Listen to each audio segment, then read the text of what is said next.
Um, I'll call to order the employees retirement system of the government's Oh, shoot. regular meeting of the Board of Trustees for Thursday, August 27, 2020.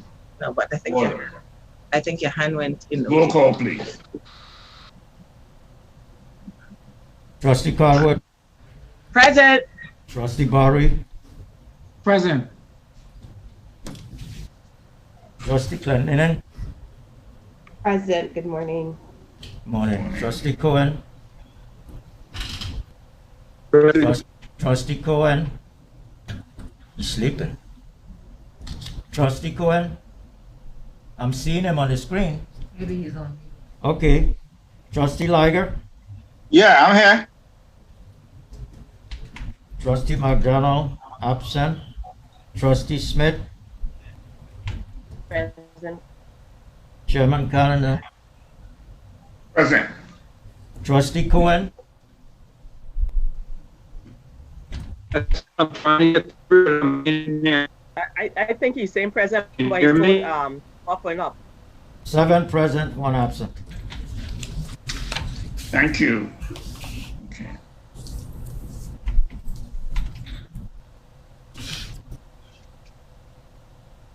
Okay. Let you get approval of the secretary's minutes for 7/23/2020. Any additions, deletions, corrections? And I need a motion for approval. I'll move to approve the motion. The minutes.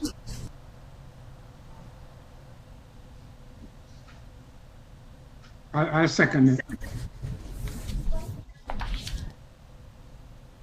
Trustee Carwood, Yes. Trustee Barry, Yes. Trustee Cohen, Trustee Cohen, Trustee Liger, I'm happy.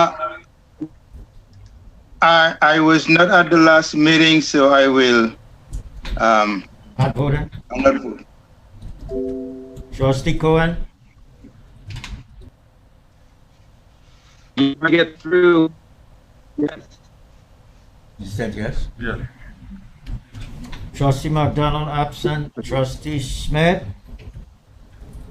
Yes. Chairman Calendar, Yes. Chair. Oh boy. 5 yes, 1 not voting, 1 absent. All right, thank you. The minutes have been approved.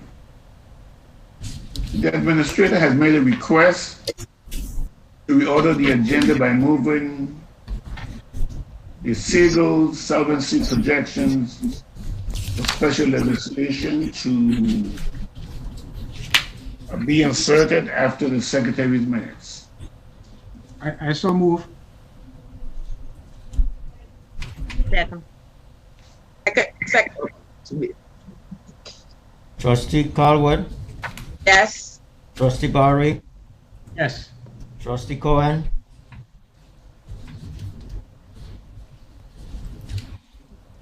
Trustee Liger, Yes, Trustee McDonald, absent. Trustee Smith, Yes. Chairman Calendar, Yes. Trustee Cohen. Yes. Thank you. 6 yes, 1 absent. Thank you. The Chairman Rocky Joyner is on the call. Mr. Joyner, you're on. Yeah, good morning. Good morning, Morning, Rocky. sir. We're just wait for you to call on us. I'm just going to sit in the background. Oh, you can go ahead right now. Oh, okay. Let me get Aldwin. Aldwin is dialing in now. Okay, Give me just a second. there he is. Now. Okay. There he is. Okay. I think they're ready for us, Alderman. Okay, good morning, everyone. Good morning. Good morning. Everyone's doing well. All right. Should I share my screen maybe, or do you guys have the reports in front of you? It'll be good to share the screen because when it goes on YouTube, the members can see it. Okay, let me just try to do that now.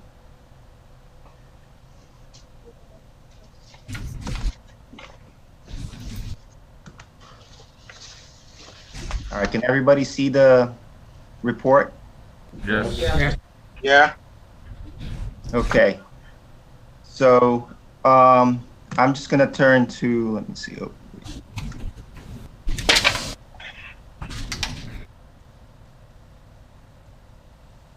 just try to navigate this. All right, can you see me moving it? Just want to make sure. Yeah, yeah. Yes. Yes. Okay, so we heard from the governor regarding the proposal that they have, which would allow the government to have additional money to pay for different things. So assuming that, you know, I know we have other needs in the islands, but assuming we get the $255 million all going to GERS, or $85 million per year over the next 3 years. What we've done here is determine how that's going to impact your solvency. We all know that we need a lot more than that. So what we've done in addition to that is basically try to figure out what additional increases in the employer contributions are needed in order for the GERS to be solvent in the future. Alderman, back up just 1 second, just to, and we've discussed this before, but we're running these at 7% and 3%. The 7% would be a longer term assumption that you might be able to get if you actually have some assets that you can invest. The 3% is more short term in nature, but both of them are necessary to give an analysis of what's going on. That's correct. All right, so just turning on to the next page. The light blue line here is basically our current state. So our current state, everybody knows we're running out of money between 2023 and 2024. If we get the $255 million or $85 million over the next 3 years, based on a 7% return, that will extend the solvency for about 2 years, you know, from between 2023 to 2024 to 2025 or 2026. If we assume 3% return, it's going to be slightly earlier, closer to the end of the 2025 fiscal year. So in order to keep the plan or the system solvent, what we need, in addition to these two in cash infusion, are additional 5% contribution increases. So it's either going to be 5% contribution increases per year, which would make the ultimate contribution rate go up from 23.5% to 68.5% by 2029. Now we're only. What's the ER? ER is employer. I'm sorry. Oh, okay. Yeah, it's not emergency room.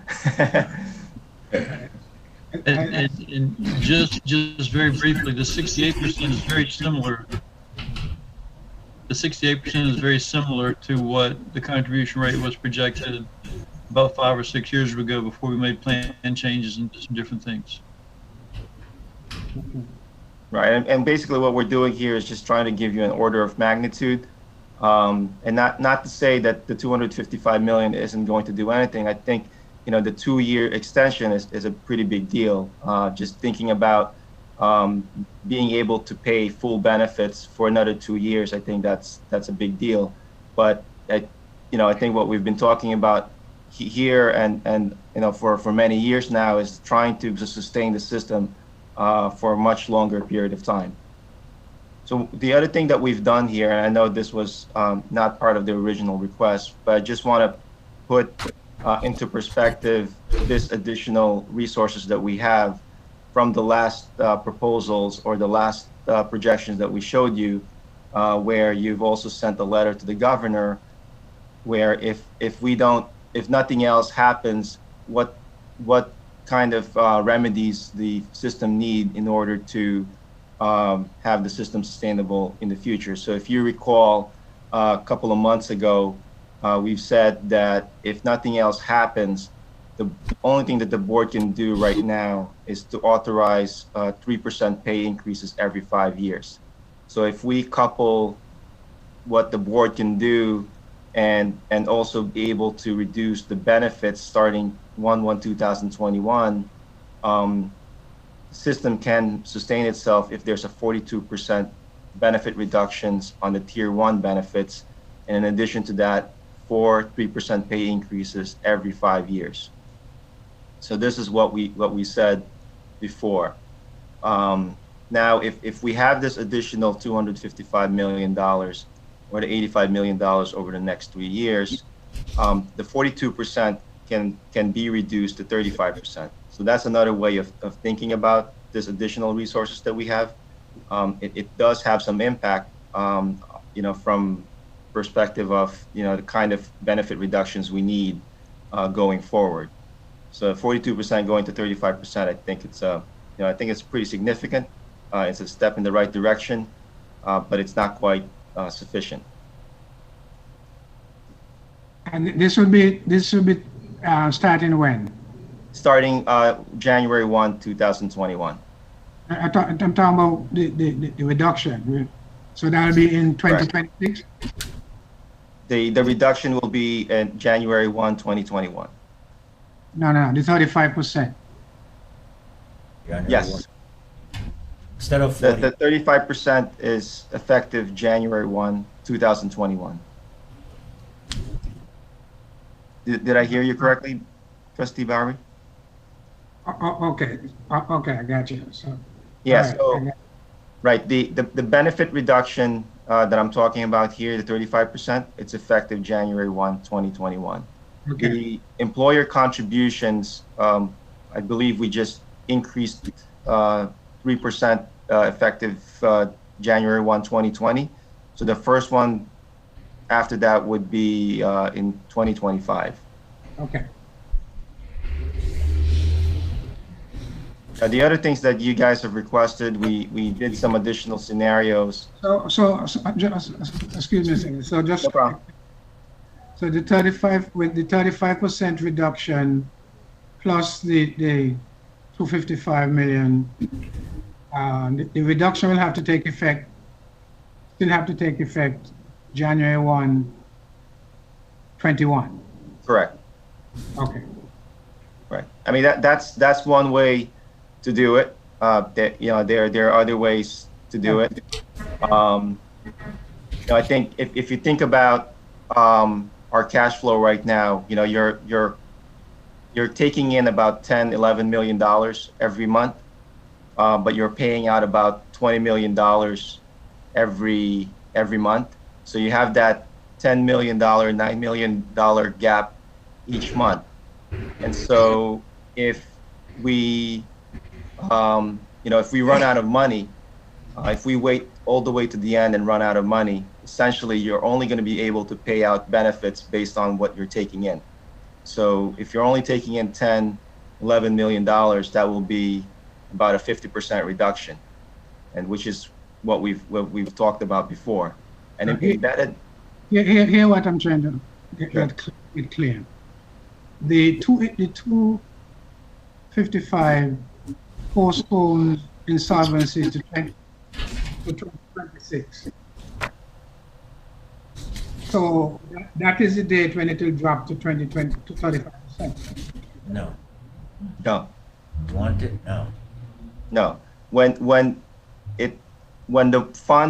the system runs out of money, the benefits are going to drop about 50%, or even up to 70%, as we've said before, if you're not able to collect employee contributions. So that's kind of like your maximum hit if we wait all the way at the end. What we're trying to do is come up with some remedies now so that the hit will be smaller. Okay, yes, okay, got you. Go ahead. Yeah. And by the way, it's not clear on slide 11.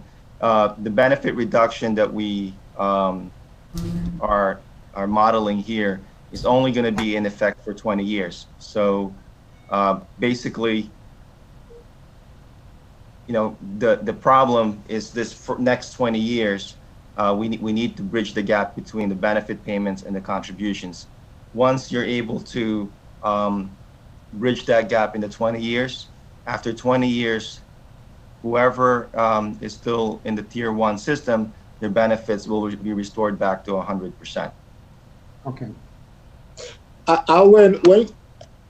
When you're talking about a benefit reduction, you're talking about some entity imposing a 42 or 35% reduction on benefits on retirees, correct? Correct.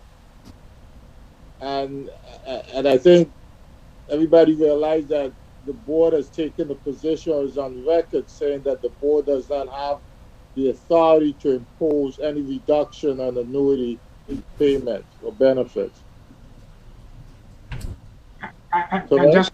Just to jump in here, I'm sorry to interrupt you, Pedro, but so if we had to redo the resolution the day after the 255, the number will what we'll send to Government House will substitute 35% for the 42. Yes. Okay. So I'm good. Meaning that the board will be recommending to the governor and the legislature a 35% reduction. Yeah, I mean, but it'd be up to the legislature to put that into the code. Right. Right, but I think it's a powerful message to show that you know, the government, you know, with their efforts and with all our efforts, you know, we are seeing that, you know, some of these things that are being proposed have some significant differences. We have a lot more to do, but they are making some differences and showing that, you know, we're able to change the reduction from 42 to 35. I think it's a big deal. Okay, go ahead. Okay. So, but, you know, as I said, you know, we need more. So just to show the impact or really, I guess, the amount of money that we would need, it was also requested for us to do additional scenarios showing, instead of the 255 million, what if we have $600 million? What if we have $1 billion or $2 billion? Would we need additional pay increases or anything else in order to solve the solvency situation? So we've done a bunch of those projections in here. I'm going to skip all the way to the end for a second just to show you what the summary is, and then if you want, we can go back to the charts. But basically, what this chart shows you is the projected insolvency year, you know, somewhere in the middle, depending on what kind of additional infusion that we're getting. We've also showed what the investment return that we're assuming. You know, as Rocky said, we've assumed either 7% or 3%. If we truly get, you know, this additional cash infusion in the beginning, we probably will be able to have the ability to earn a 7% return in the long term, and which we were able to demonstrate that over the years with GERS investments.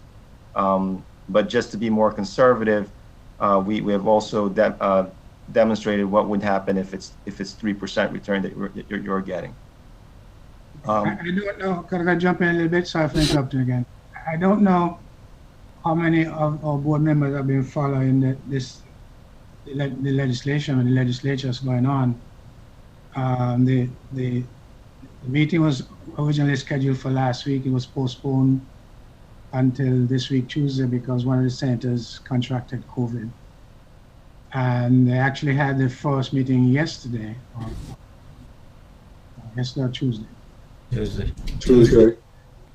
And I don't know if you're all aware that the committee of the whole didn't take any action. They punted over to finance committee, which is supposed to be meeting today. And one of the things that's apparently being looked at is the possibility of the $600 million number. And the way that's being looked at is what the proposal, the financing proposal before the legislature right now is focused on savings, and debt service savings. And some of the senators are asking, well, rather than try to reduce debt service at percentage rate in the market, why don't we use the debt service and maximize borrowing? The same debt service we're paying now, about $110 million. We could, at 2.5%, we could probably finance $1.8 billion debt. And which means that. Excuse me, Trustee Barry. Yeah. To save Mr. Tory from going crazy, can you maybe try to keep your body still? That fluctuation may help, but you're moving in and out as your head moves, your voice moves also. Oh, that service is only $100 million a year. Yeah. Okay, so the talk is about. Yeah. The talk is about changing the strategy, right? Current strategy is to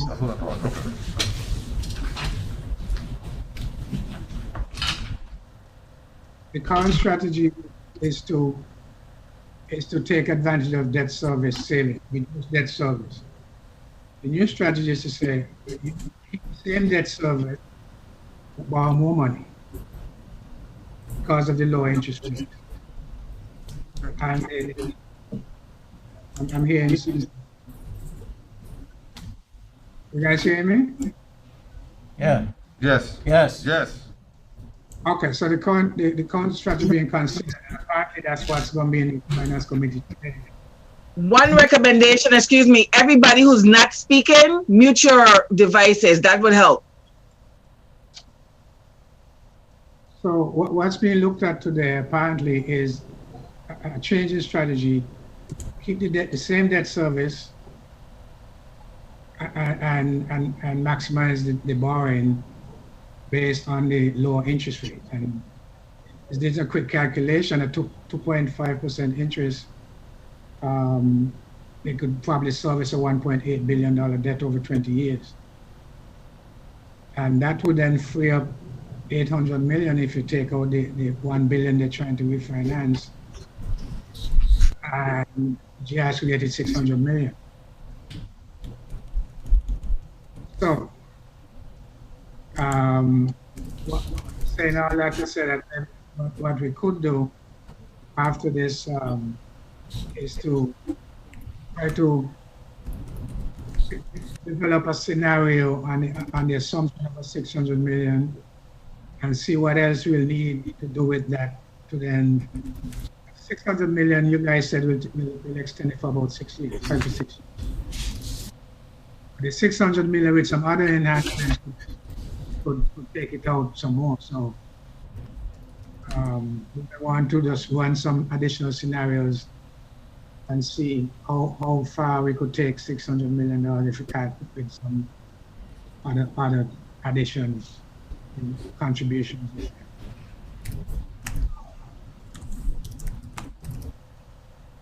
That's it. I won't interrupt again.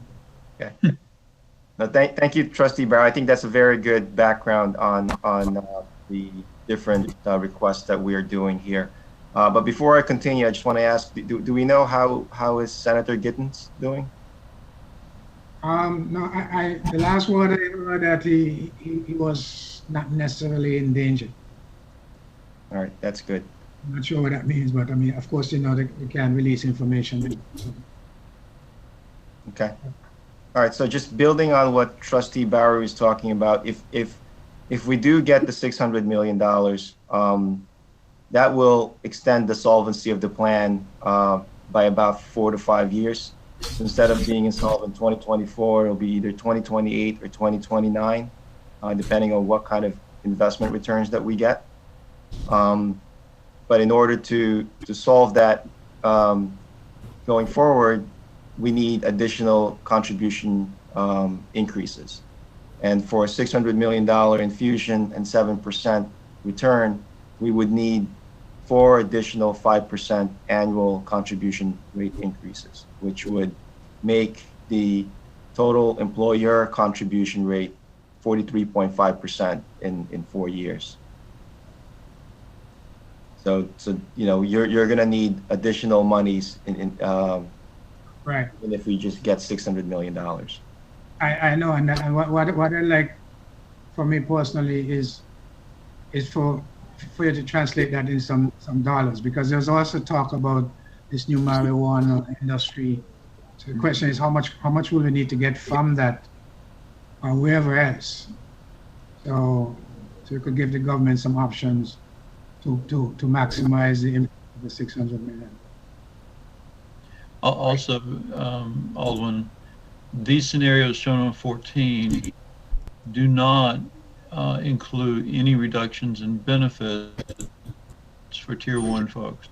So if you saw earlier that the 255 million reduces the necessary reduction from 42 to 35 with nothing else being done, and if you put in the 600 million instead of 255, the 35 will go down even lower. And you could, again, there's some balancing to be done if you go that direction and can't quite get rid of insolvency alone with the contributions and the infusion, then you could look at those as a possible compromise. Yeah, so that's what I'm suggesting. Maybe after this, you guys want a couple of other options on how we could make a $600 million work to at the start to put a solvency plan together. What additional would you need? So. Okay, we can do that. I mean, in terms of, you know, the dollars that you're talking about, so right now, the employer contributions are about $84 million, I'd say, $80 million a year. So that's based on the 20.5% that we were getting prior to 2020.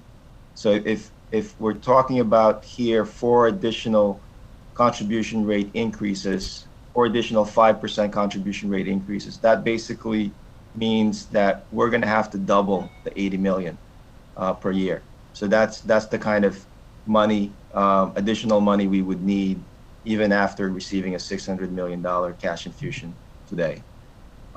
In terms of coupling that with benefit reduction, as you saw earlier, if we have the 255 million, the 42% can go down to 35%. So if we get, instead of 255, we have $600 million, you know, the 35% can go even further down, possibly down to 25%. But we can do that modeling after the meeting. Okay, thanks. And if it's helpful, we can probably show the year-by-year numbers that we need in terms of savings, since, you know, that will be part of what the government ultimately have to see how much real dollar money. Right, exactly. Right. So obviously, if we increase the $600 million to $1 billion or $2 billion, you know, we would need less additional things to do. So for the $1 billion, it forestalls insolvency to 2031 or 2035, which means we will need an additional 2 5% contribution rate increases over the next 2 years or 4 years. If it's $2 billion that we get, that is basically enough if we're assuming a 7% return. Okay.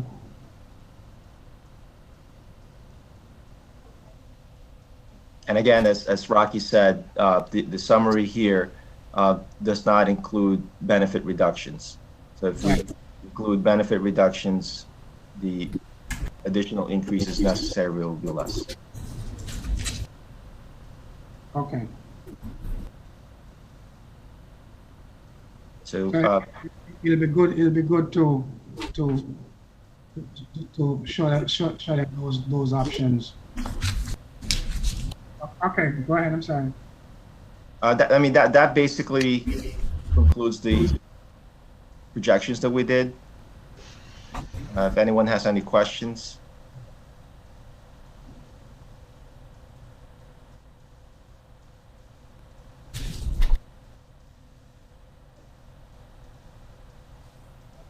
When I have a comment.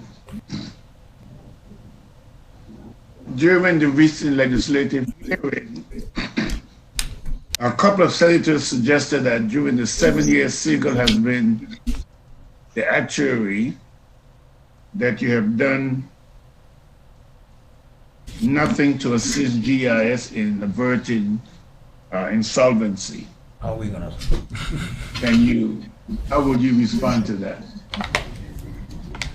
Well, doctor, I guess the way I would respond is, in your practice, you could prescribe, remedies and things that people need to do in order to make themselves better from whatever it is ailing them.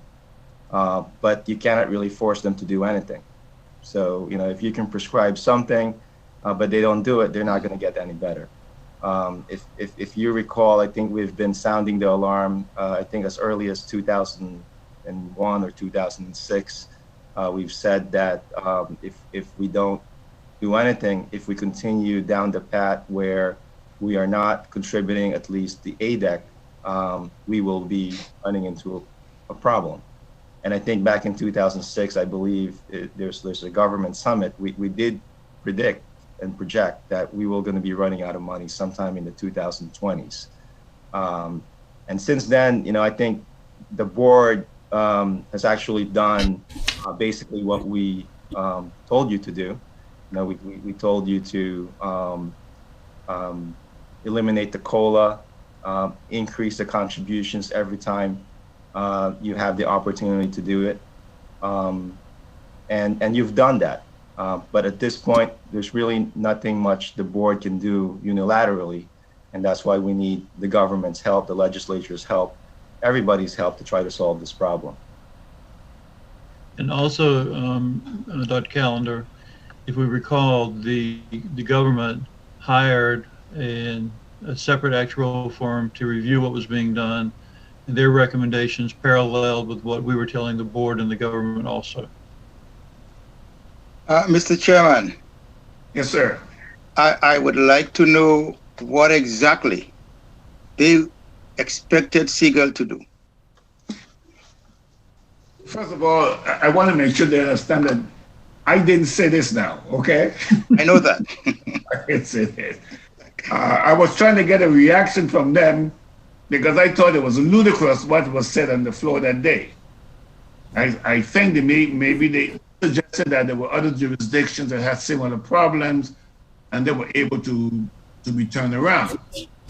Maybe what happened there was that maybe those jurisdictions followed the advice of the actuary. I don't know if they expected them to put the money in. It just didn't make sense to me. I mean, if you look around the country and see the retirement systems that are not doing well, there's usually one consistent message in there, is that they're not contributing what the actuarial determined employer contributions, or ADEC. And that's basically the story of GERS over the past 30 years. 20, 30 years. One parallel, if you look at the state of New Jersey, and Illinois also have, tough problems right now, and that's the same situation. They haven't been paying the ADEC. So now we're come to a situation where, putting in the money isn't going to be enough. If we are lucky enough to figure out and actually get $2 billion or $1.6 billion, then we don't have to do additional things. But that's just not reality. So I think everybody has to figure out a way to share the pain. I guess the only thing you could do is to satisfy your client. Right? Assume if you're still here that your client is satisfied. Let me ask you a question. Could you suggest a report that has been issued independently? I know there's certain organizations that study this thing. I know the Pew Research has been into that a lot. Is there, if you could identify a report that sort of summarize what you just said about how, the systems that are in trouble and why and how they fix them? Well, Mr. Bowery, a couple things. One, we had a governor's task force about 7 years ago where Siegel participated in that. We came up with what we thought was a pretty good solution to the problem, and the legislature cherry-picked certain aspects of the solution without in putting the whole thing in place, and so it didn't really do a lot of good. Well, I understand that. That's why I wanted something from somebody. I mean, you're preaching to the choir here, just so you know. But I understand. But the Mercer report. Most of the players are the same players. Most of the players in the legislature is the same senators. So I don't understand why it's so difficult for them to understand. But I mean, we've been preaching this for years. Mr. Nips could contest to that. Oh well, we had just going through one end, going through the other. 2 years ago, we had NCPERS down here. NCPERS is an international organization for exactly. Pension systems. All the present governor was there. All the senators were running for office. They were there, but they were challenging everything that we said. I mean, this can be this video can be shown. It's on the website. But we did 3 days of meetings with them. And we had some other people down from, 3 or 4 other people down, national GERS, people down.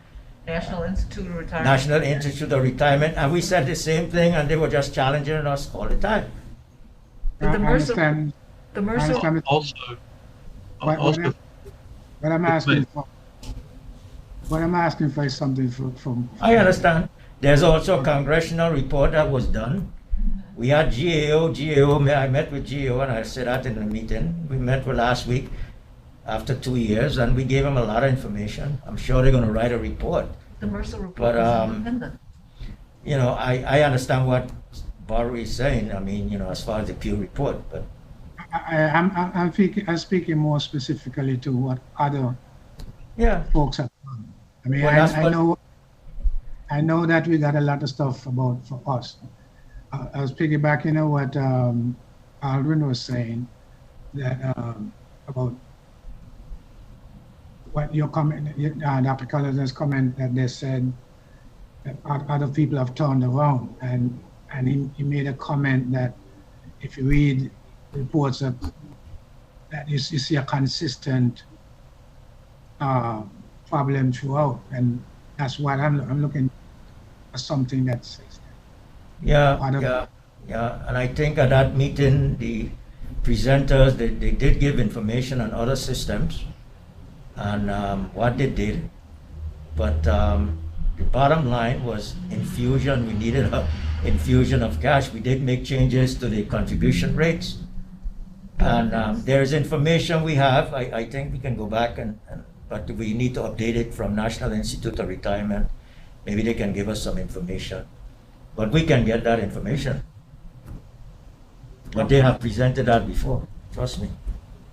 The other thing also, there's the white paper. It's about 100 pages of the history of the plan and the issues facing it going back 20 or 30 years. That is a pretty good comprehensive document showing where you've come and where you're headed if nothing happens. Okay. All right, sorry for hogging the debate. Trustees, any other questions?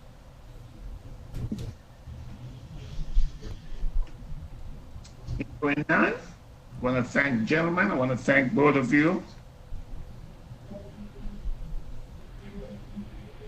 Both of you, all the way. Thanks for the great job you've been doing for us. Thank you, Doctor. Thank you. Thanks. All right. So if there are no more questions, Rocky and I will drop off. Is that okay? Yes. Okay. Okay. And just email us if you need something else. Yeah. Have a good night. Okay. All right. Good day. Bye. Okay, so we're back to. Excuse me, Mr. Chairman, can we go off the record a second, please? And can you stop recording Mr. Nibs or? Sure. Running into internet connection.